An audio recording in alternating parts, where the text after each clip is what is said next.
wrong move lang siya sa pagiging super sweet niya. Oo nga. Sa'yo. Pero feeling ko kung magiging sila dalawa ni Cassie, makakayanan nila yun. Kasi Cassie medyo din. Strong. Touchy din. Di sobrang PDA silang dalawa. Feeling ko. Mahirap yan, Day, pag naging boyfriend mo yung ganyan, Day. Lahat ng tao kay Ricky. Sumikat na ang araw pero si Melay at Jason di pa rin makalimutan ang naging bisita nilang si Yula Valdez. Si Yula, hindi mo naman naisip si Yula. Ang mga powers! Hindi ko, gagamitin talaga ako. Akala mo, Kala ko hindi siya. pero inisip ko na, andyan talaga siya. Hindi.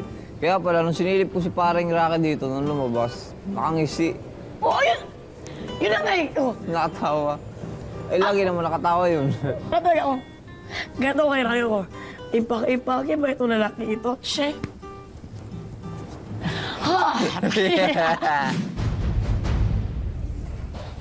Ha!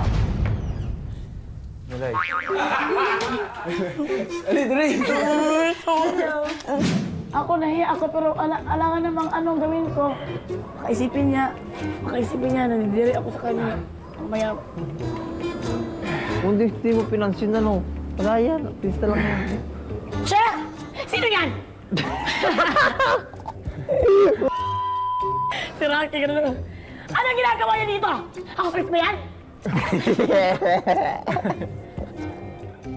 Kung di malimutan ni Melay at Jason si Yula, hindi pa rin tapos si Carol sa pakikipagkwentuhan sa iba tungkol kay Hermes.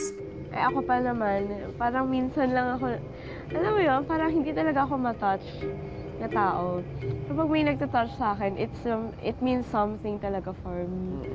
Hindi niya na-anticipate yung part na yun about you. Conservative nga talaga ako. Pero feeling ko talaga, in person, mabait talaga siya. It's just that, wrong move lang siya sa ganyan niya, feeling ko. Wrong move lang siya sa pagiging super sweet niya. Oo nga. Sa'yo.